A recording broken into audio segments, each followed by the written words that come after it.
I pledge allegiance to the flag of the United States of America and to the republic for which it stands, one nation, under God, indivisible, with liberty and justice for all. Father God, we just thank you for being here this evening, Lord. We do ask that you give us wisdom, Lord, and just help us to act in a manner that is worthy of you. Amen. Amen. So we'll call this meeting to order at 6:30 p.m. Note that we do have a quorum present, and the agenda was posted in a timely fashion. Next item on the agenda is the recognition of the students of the month. I want to come around to the front.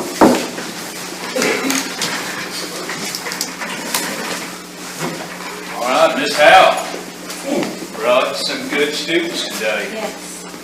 We don't have quite everybody this time. We have some coming next month. So the ones that we brought this time of our Sorting Cardinals for the second 6 weeks, we're going to recognize them and have them come up and greet you. And then we'll take a picture at the very end of everybody, okay, out before you.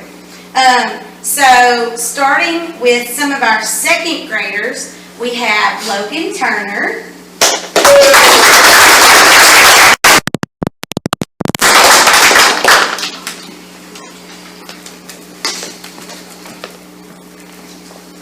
And she's for Miss Epperson's class. I didn't say that. Also for Miss Epperson's class, we have Wrigley Sanders.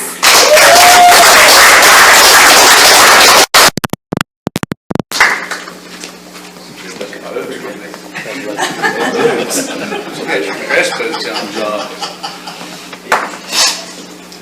And then for third grade, from Miss Wyndham's class, we have Harvey Chitty. I don't know that he's here, but is he around? Oh, okay. Then for Miss Westbrook's class in third grade, we have Adeline Blackburn.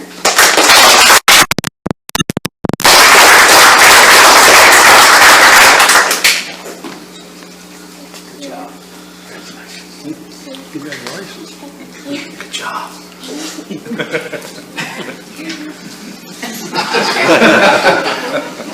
For fourth grade in Miss Sonia Gaines' class, we have Brendan Kite. He's here. Okay. And then fourth grade from Miss Land's class, we have Madeline Nunn.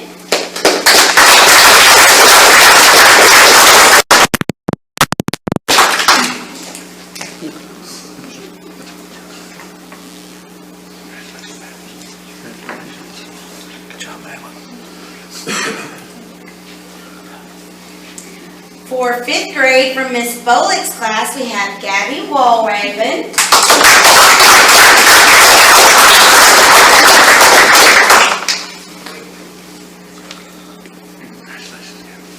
Good job.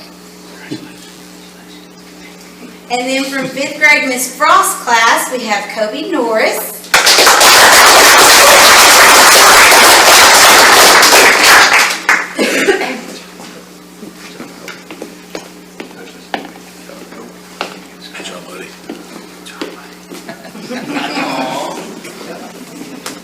From fifth grade with Miss Cooper's class, we have Gabby Dunn.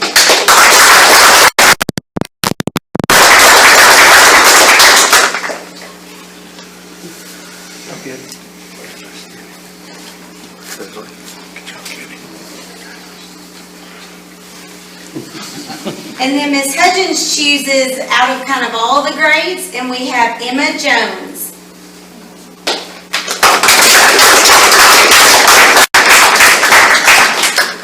And then we have our staff member of the month, who is also the educator of the month for Texas Farm Bureau Insurance, is Miss Whitney Norris.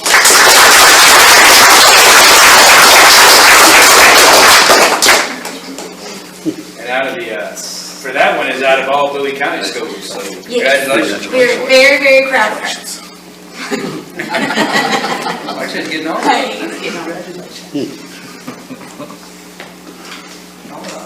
How about a round for all those?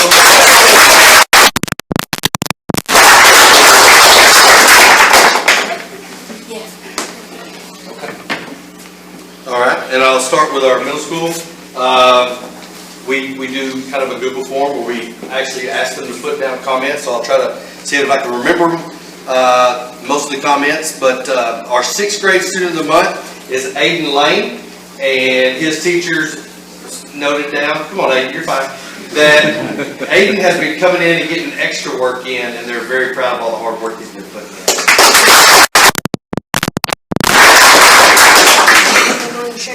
Yes. Get it all figured out. Good job, buddy. That's the prize. Our 7th grade student of the month is Mr. Rex Foster. I have witnessed it myself. I've caught him myself. He has been going around helping other people holding doors, helping them with their bags, doing so many other things.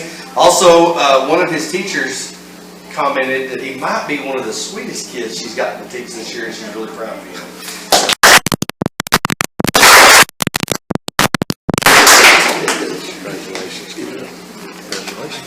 Good job, buddy. Our 8th grade student of the month is a new student to us, and I'll tell you that I am very excited that he has come to Mod. He is another lefty, and I can always be fired about some lefties. And he does a great job in athletics and in the classroom. Maddox Lambert.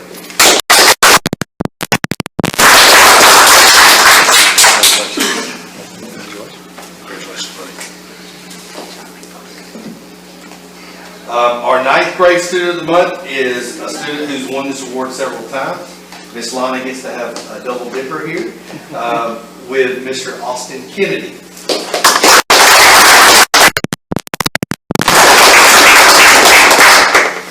Austin is very well known for his savvy in technology. Congratulations. Good job, buddy. Our 10th grade student of the month is a student, when I called Mom was like, all right, what do we do this time? And I had to explain to her, no, this was a good day. This is a good night. And the reason I think is because we've come so far with this young man. He is starting to lead the pack.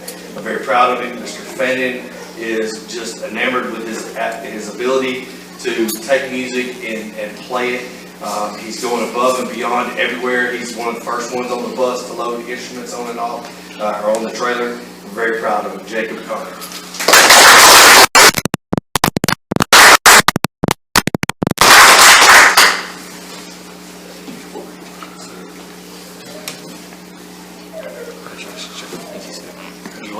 I'll go ahead and name our 11th and our 12th grade students of the month. They won't be able to be here tonight due to basketball. Our 11th grader was Kylie Martin, and our 12th grader was Jaden Sanders.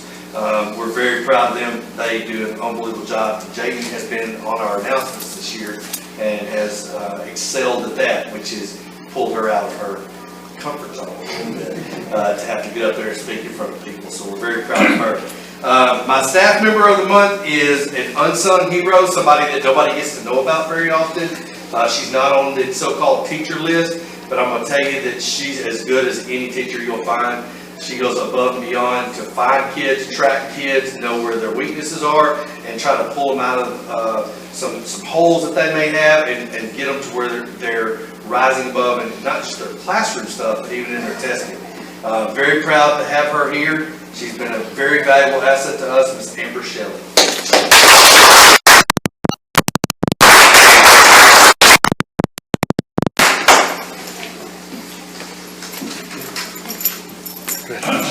Congratulations. Thank you. All right, and at this time, we'll take a quick break as we go out there to take pictures. So if you'll give us a few minutes once we get done, I'm sure that these gentlemen will be more than glad to let you come back and be here for the board meeting. But if you don't want to, you don't have to. Usually takes about another hour. So much fun. Thank you guys. 10 years. Next item on the agenda is public comments. Having none. Next item is communications. We have none? Right. Consent agenda, we have the minutes of the October 17th regular meeting and the monthly financial report. Anyone have anything they'd like to pull or discuss? Do we have a motion to accept the consent agenda as presented? I'll make a motion to accept. Have a motion, we have a second. I'll say. Have a second by Ryan, all in favor, raise your right hand. It's unanimous. Next item is information items, principals and athletic. All right, Ms. Howe is back up. Okay, so you have the attendance enrollment numbers in front of you. Currently, we're at 216, and then we have 4 at Redwater and 4 at LE. The attendance percentages for each grade, you have them in front of you. Pre-K is better than it was last month, but we're still struggling. We've had some sickness still going around. Strep, flu, stomach bug, all kinds of stuff. We had our students who are recognized tonight, and then we have, those are the pictures of the things that we did with the Soaring Cardinals, and they get to walk through the hall with the band, so that's really special.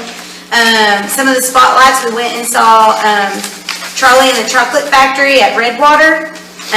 We had our Veterans Day celebration, and some of our leadership council led the pledges, and then all of our students sang God Bless America, and so it did really well. A big shout out to Ms. Crystal and Mr. Fannin for really working with the kids and having it sound amazing. We had our senior citizen luncheon where our leadership council helped serve our students, and then we had some of our students there during the time that we were serving our senior citizens, and there was a time where they had to kind of be pretty quiet and listen while Mr. Bradshaw talked, and we had a prayer, and anyway, we had some of the community members. They were very happy and pleased, like they said, how well behaved our students were, and that they wanted us to recognize our students, let them know that they saw that. Then we had, back in October, right before the I think it was right after the last board meeting, we had our leadership council present at Region 8. They presented to administrators in Region 8, and it was about engaging their student leaders, and they presented to other principals and administrators about how they could incorporate that in their own schools. Ms. Hudgens and Mr. Brown also presented with them at Region 8. And we included 2 of our members that are in 6th grade that had been a part of that whole group last year. So They were invited back, and remember last year that leadership group won their leadership award there at Region 8, and invited them back to present to other schools that are interested in copying kind of what they're doing. yes, and they did a fantastic job. Everybody at Region 8 that saw us, they were like, you did so good, like we could barely get out of the Region 8 building because they were like congratulating, you did so well. So they were very, very proud. And then just the hard work that we do in our classes every day. These are 2 pictures of like show and tell and pre-K. But a lot of the stuff that we do in the classroom is on the Facebook page that we post. We try to post at least weekly, almost daily, of all the things that we're doing in our classrooms.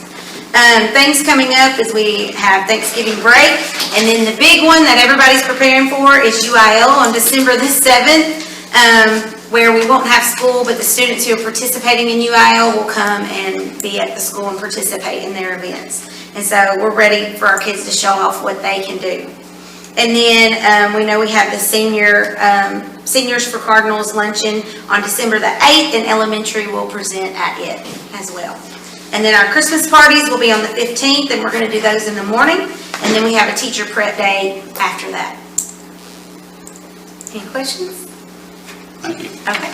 Thanks.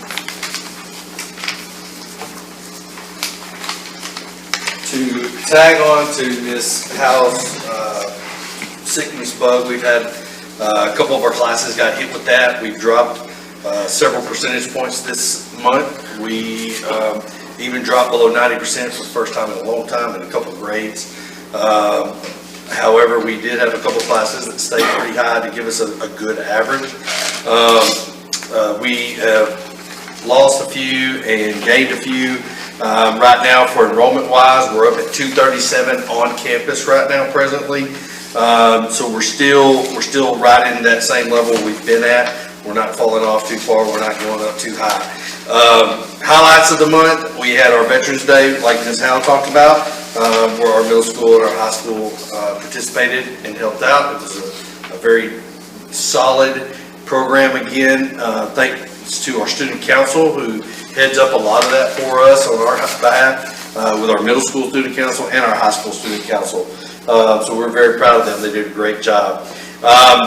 We had a drug-free week a few weeks ago with our dress-up days. As you can see there in the pictures, there was a college day, there was a pajama day, things like that. The kids got into, we're excited. We had actually a lot of kids involved, more than those that were just there in the pictures. We had a camouflage day, some different things. It was a pretty fun deal. Then, of course, we had our drug-free rally, which involved a lot of kids during the lunch alternative time, where they actually got to meet Officer Vaughn and hear a presentation from him. A few other things that we did, we noticed that we wanted to kind of go over with some of our kids, just relationships and what a healthy relationship looks like, where there should be no pressure put on a kid to be in a relationship, just something that it's more free-flowing. And then, of course, Officer Vaughn came up once again after Miss Trinity Gardner got done and talked about internet safety with some of our parents for our 6th through 12th grade. Then we had a group of seniors that toured the TAMU campus and then went to TC and then University of Arkansas at Hope in Texarkana as well. Our juniors have taken the ASVAB just the other day. Matter of fact, they met with some of the Marine recruiters today because they got their results back, the juniors did. There were several kids that got to go in at lunch, do pull-ups with the Marines. I think we had one kid do 26, so we were pretty fired up about that. That kid did a really good job. So it was just a good chance for some of our kids to talk and see and kind of find out a little bit about the military style and what's expected of them. Our NHS did a trash pickup this last weekend. We had several kids involved in it. Picking up around our local community areas. Then we had our Pink Out and our Socktober fundraiser type deal that we did, where we donate the socks to one of the local charities with our middle school and our high school. And then we had, of course, the senior citizen luncheon that we talked about and discussed, where some of the middle school student council kids came in and helped. And then our high school student council went to the Waterford to help with their Veterans Day program, same day as our Veterans program, to help with theirs.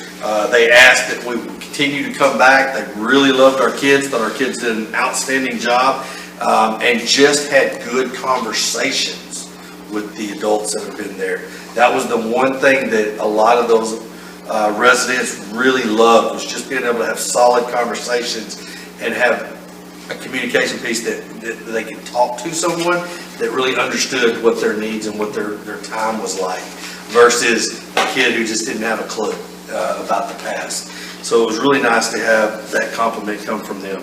The FFA just ended their fruit sales. Janie Reed was their top seller. She got a belt buckle for her award as the top seller. A couple things that are coming up this next month or so, of course, is the Thanksgiving break. We have the Christmas parade on December the 4th that our band is going to be in. We also have the band Christmas concert coming up on December the 8th. And then, again, like Ms. Howe said, we have the UIL that's coming up on December 7th. But one of the main things that most of our kids are worried about is we have semester exams coming up. I've already been hit up with, how many absences do I have? You know, they're wanting to be exempt. So it's been a good month, busy month for us, and I expect it to be another busy month coming up. So, any questions, anybody? Who did 26 pull-ups? It was oh my gosh, no. I would sit there and watch them. It's a new kid. Flores. Yeah. Man, 26 pull-ups, that's pretty impressive. What? He's thin. He's light. Okay. Yeah. He didn't have to pull up much, but several of our kids were in the 20s. That's what blew me away. That's only 26 more than I do.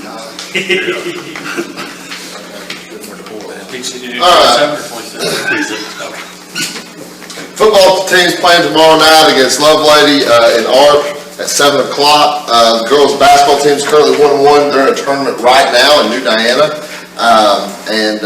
They got Avenger next Tuesday night in Avenger. Junior high girls basketball won the other night. They're 1-0 on the year now, beat Clarksville. Junior high boys kind of started off slow and ended up kind of pulling and making the game a little closer there towards the end against Clarksville in their first game, but we're liking where we're at right now with that. General athletics, the south side bleachers in the process of being taken out so we can put a batting cage in there, so it'll be off the gym floor. And in the rock gym, and the ryegrass seed was delivered today, and Mr. Dole started putting that down today, so hopefully the baseball and softball fields will be greened up pretty soon. Ain't got anything else? Be lovely. All right. Next item, consider and approve the purchase of football scoreboard. Down to, we talked about this previously, but our football scoreboard and play clocks are in need of replacement. We've got a price, we priced this out through several companies. I've got a recommendation tonight for Bailey Signs. It's $27,500. That would replace it with an LED board similar to what's down there, along with the play clocks. Farmers Bank has agreed to sponsor this board over a 3-year period. So they give us $9,100 basically every November, next 3 years to pay that off. If we can get it ordered now, it's about 6 weeks to have it finished and shipped here, and then we can get it installed in the spring and make sure everything's up and running before season next year. Any questions or discussion? The motion to approve the purchase of a football scoreboard. LED? Well, it's not digital, it'll be an LED board with LED panels. Yeah, it'll still be an old metal sign with, I say old, but yeah, it'll look better than what we have. And it'll be the LED that you can actually see during the day. You know, one of the issues we currently have is you cannot see that board during junior high games or pee-wee games. At night, it's okay, but we're at a point we can't even really replace the panels or the bulbs and that anymore. So it's certainly an eyesore, and talking to folks, the best option is to replace it. So. Sorry, that's short. No replay screen? Do what? No replay. No replay screen, no. Now, we could do that, but that would be a much longer finance.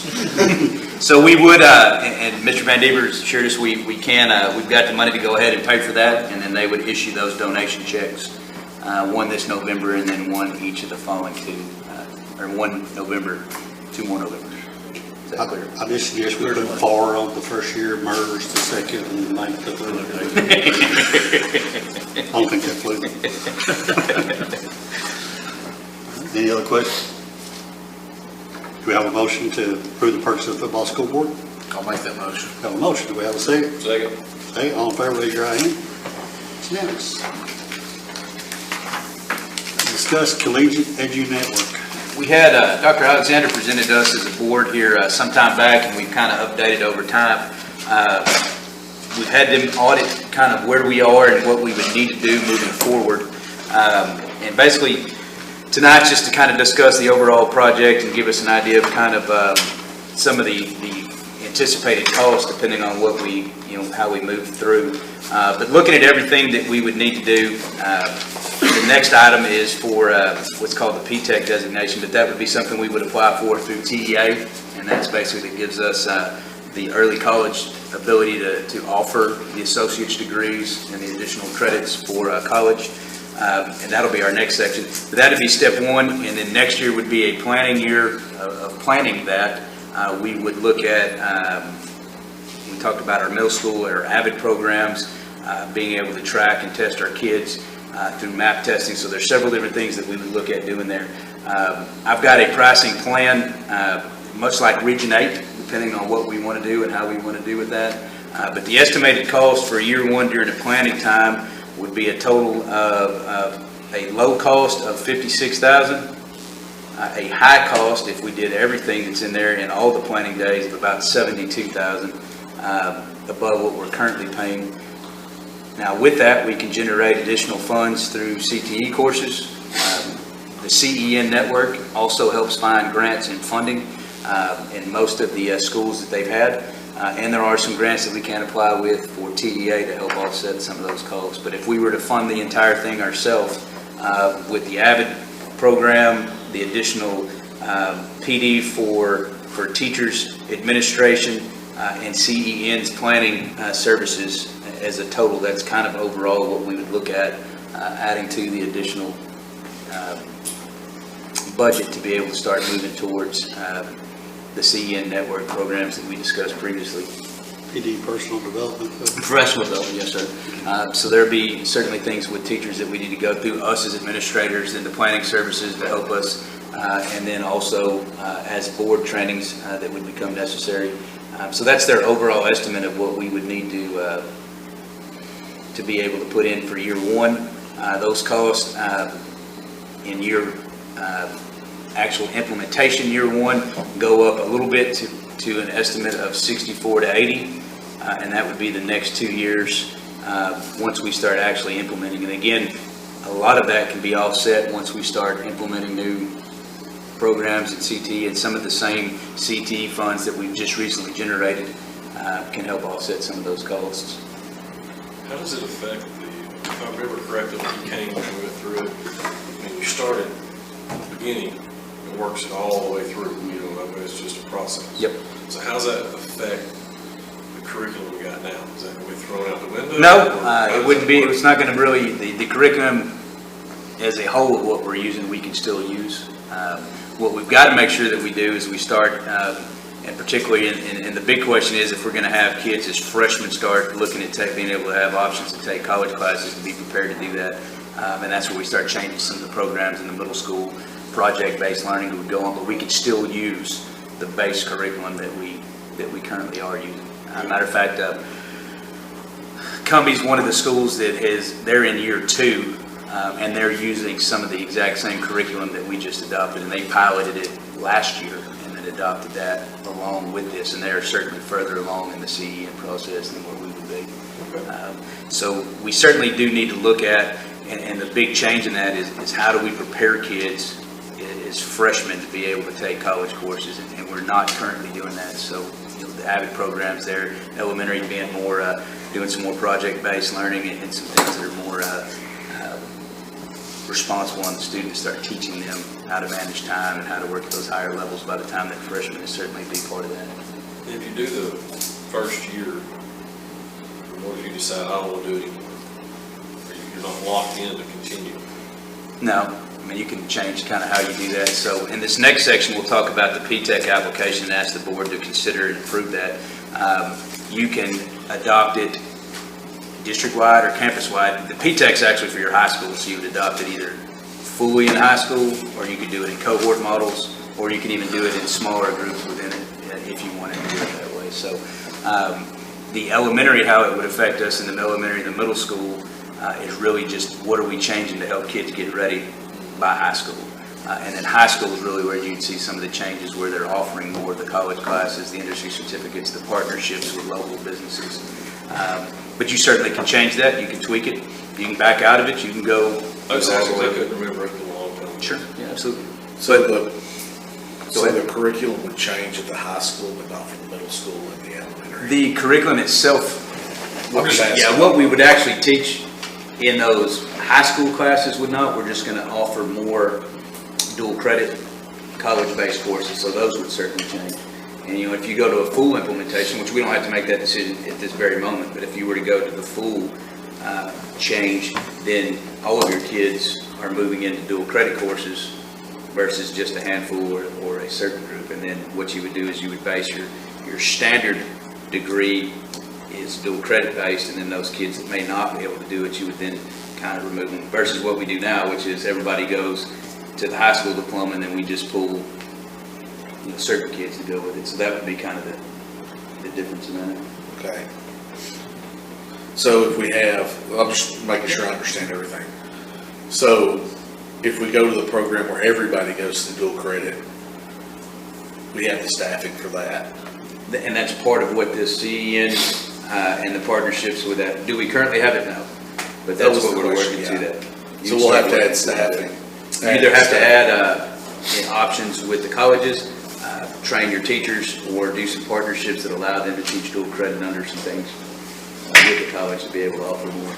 Like how many more teachers are we talking about? I'm just asking. No, not necessarily new teachers that Okay. you would have to add to it. We would try to use the current staff, but that's certainly an issue. How do we get to that? Can we train enough teachers to do that? Can we partner up with TC? And that becomes part of that planning year process of here's what we need to be able to move towards. Because wasn't it like we partner with TC, kids can actually, we're paying TC for the class, the kids actually go to the class. Could.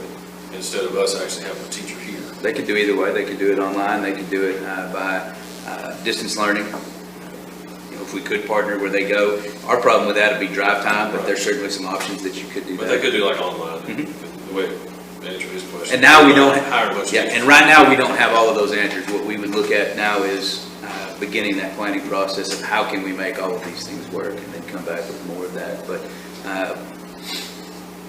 we wanted to really just have the discussion. So, you know, we kind of talked about it. We know that that's something that we're really interested in moving towards, but we really had no idea what it would cost or take to be able to do that. And so this is just the first kind of idea of what it would really, what they're estimating for us. So 56 Next to year. 72 to just kind of get something figured out? To actually plan it? Yeah. Yeah, and start, well, and part of this is you're also putting in, this is including the AVID programs, which AVID goes back to getting middle school kids college ready, teaching them how to note take, how to organize, and that's actually classes that you would put in. So there's a program that you pay to do that. Which would probably be 60 to 70% of that. We'd probably get, what, 60 to 70% back off of that. Probably. But we've got, right now, we're getting more K money than we're spending in a regular program. We're spending on extra, got some K items, so some of that money could go, Some of it certainly could help and fund we're this. paying this. So really, it might be, it costs us a dime.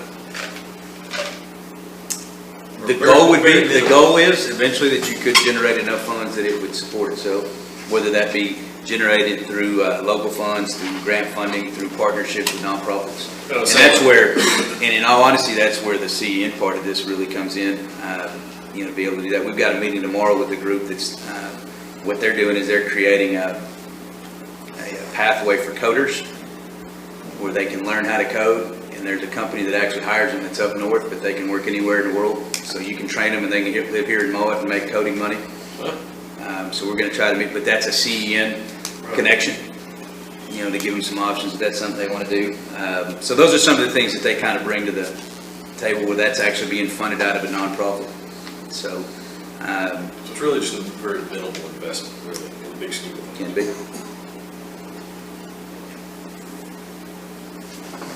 Any other questions or discussion?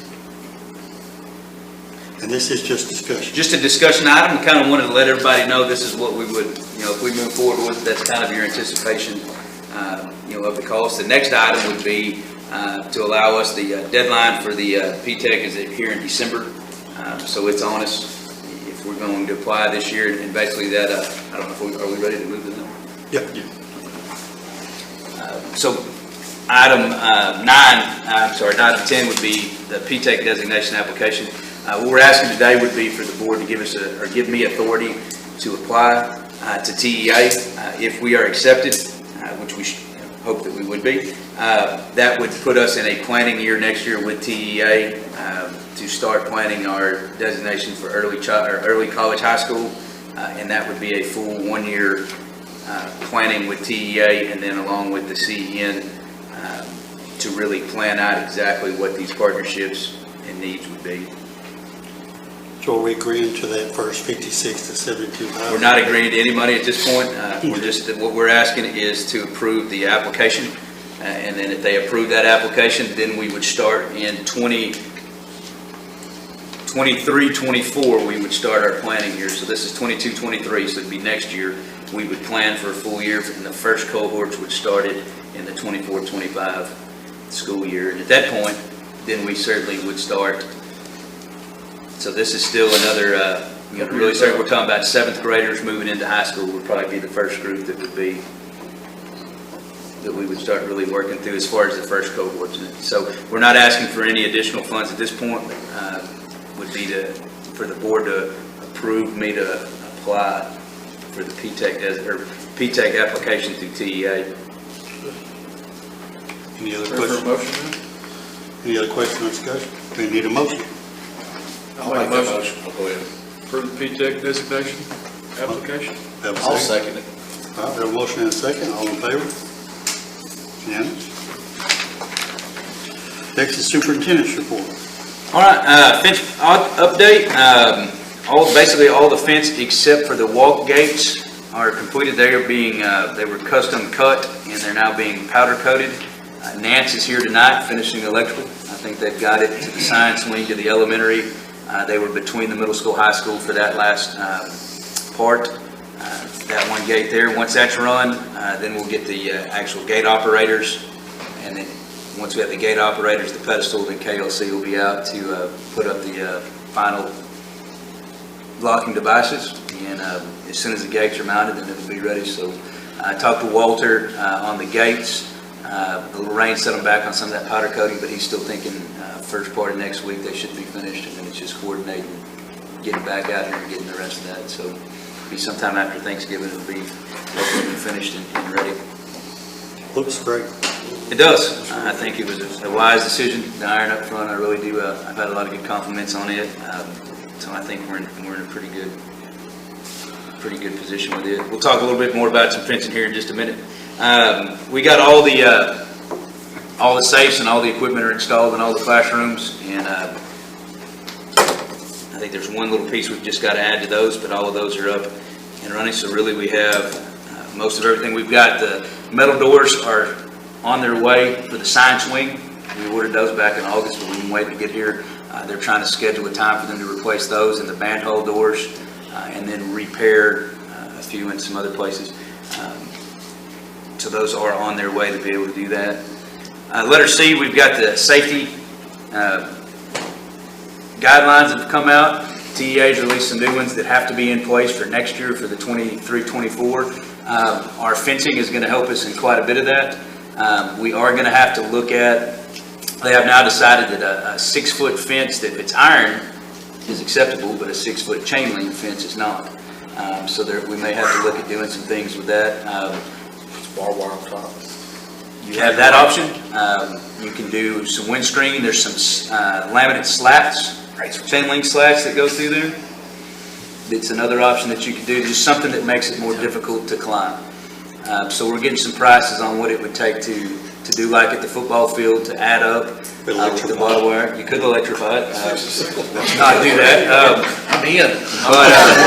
But we're going to get the 3 options for wind slats, windscreen, barbed wire, maybe some combination of the 2 if we had to. But that would be what we need to look at for the 6-foot exterior fence. If we were to do that, I've got a rough estimate for some of that, but if we were to do that, that would make everything inside the fence considered a secured area under the new guidelines of TEA, and it would give us a lot more flexibility on some things within it. If we don't do that, then there's a lot of windows, doors, and some other things we'll have to look at addressing under some of these new guidelines. But we had a meeting with the commissioner today, and he gave us a little bit more information on that. So I'll come back with more of that. Now, TEA did, I'm going to skip down here to E, the safety grant. TEA released $400 million to schools. We're going to get $200,000 for this safety. So a lot of what I just talked about out here on this exterior fence, we can use that grant money to help put us into that position. There are some other strings that are attached on how we can use it. It's got to be used for safety. And basically they broke into, we have to be compliant with this safety rule, and here's all the rules to it. Once you're compliant, then you can spend that money on some other things that are safety related, including intercom, which is something we've talked about that we do need to upgrade. So we're going to look at how we can make all of this work, but idea being if we can get all of that done, maybe we've got enough money left in there that we can come back and look at upgrading our communication system as well. That'll all have to be in place before the start of 2023. What we did gave us a really good jump start in almost everything that we've done. Once that fence is completed and we do a little bit around here on this exterior fence, we'll almost be in full compliance. But they just announced this. This just came out. When they released the money, they released all the new We won't be guidelines. able to find chain link for 2 years. So they realized part of that because of the time that it takes you to do those and be able to do all of this. And there's some caveats that if you've got a plan that's been approved by a certain day, that going into next year will be all right. But we're in a really good place, I feel like, looking at everything we've already done, and a lot of what they're telling us that they're requiring us to do are things that we already did back in the summer, just because we knew it was good for us to do with the exterior, some of the exterior fences, locking doors, putting the lock up here on the admin building. So I think we'll be in pretty good shape. But what I'm hoping out of that is that we might be able to have a little bit of that to help update some, like I said, intercom systems, some other things maybe. But we've got some doing to get done, I guess, before we get to that. We're fortunate we've done what we did. We are very fortunate, because there's a lot of schools right now that are starting to scramble. And again, we made the decision to stay at the 6 foot up here in the iron fence. If we'd have done a 5 foot, it wouldn't even, it'd be like it didn't exist. So we made some good decisions. I feel good about where we're at with it. That would have been painful. That would have been real painful, and some schools have made those decisions, but we do need to make some decisions on this outside fence, and I'll bring more of that back, probably at our next meeting, some options on what we can do with it to get it secured. If you had no fence, then 200,000 wouldn't put a fence Nope. around your school. And basically what TA is saying is you don't have to have fencing. But if you don't, then here's what you have to do to these windows, here's what you have to do to these doors. You know, one of our issues being like our ag doors and some of those things, then they have to remain locked, or you got to put HVAC in there, or hire somebody to watch the door. I mean, they give you several options. But yes, if you don't have to have fencing. Is that money proportionate for the size of the school, or bigger schools? Bigger schools get some. So last time they released $100 million to schools, we got 25,000. Is that right? Which bought us a couple of doors. I think that's what paid for the doors of the cafeteria. And that was about, it took every dollar we had to get those sets of doors replaced over there, because they were easily open.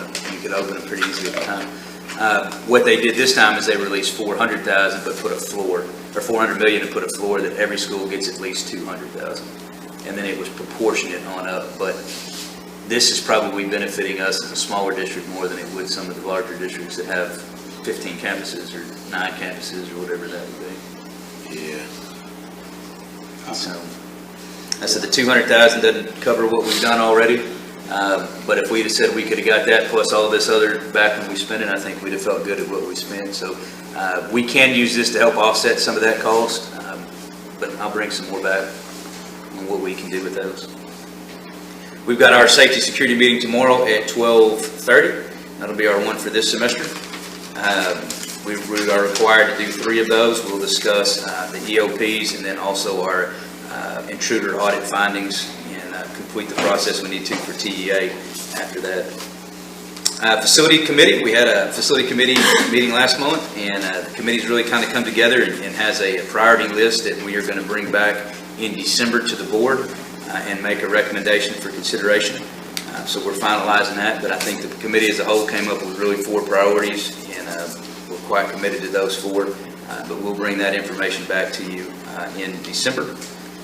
Mid-year retention stipend went out. I guess pay stubs went out today, but we'll spend the give the $500 retention to all employees. Will go out on their paycheck tomorrow. We've got an employee holiday luncheon that's come and go, starting at 10:30 on the 4th, 10:30 to 1ish. Yes, sir. On December the 14th, right here in the boardroom. You're more than welcome to come eat if you'd like. And then we've got board training December 6th at 5:30 in Mount Pleasant. That will be our ISO training that everybody needs to get. If you can make it, we'll try to leave here around 4:30 in a school vehicle, or we can meet you there if you can go directly in. 4:30? 4:30. That's all I got. That's it? That's all you got? That's all I got tonight. All right, next item, executive session. We're going to executive session at 7:21 p.m. Discuss personnel, Texas Government Code Section 551.074. Discussion of personnel. Take a 5-minute break. Resume in executive. Coming back into open session at 8:03 p.m. Next item on the agenda is adjourned. Do we have a motion? I'll make a motion to adjourn. We have a motion. We have a second. I'll second. Have a second. All in favor, raise your right hand. All opposed, free to stay. Thank y'all.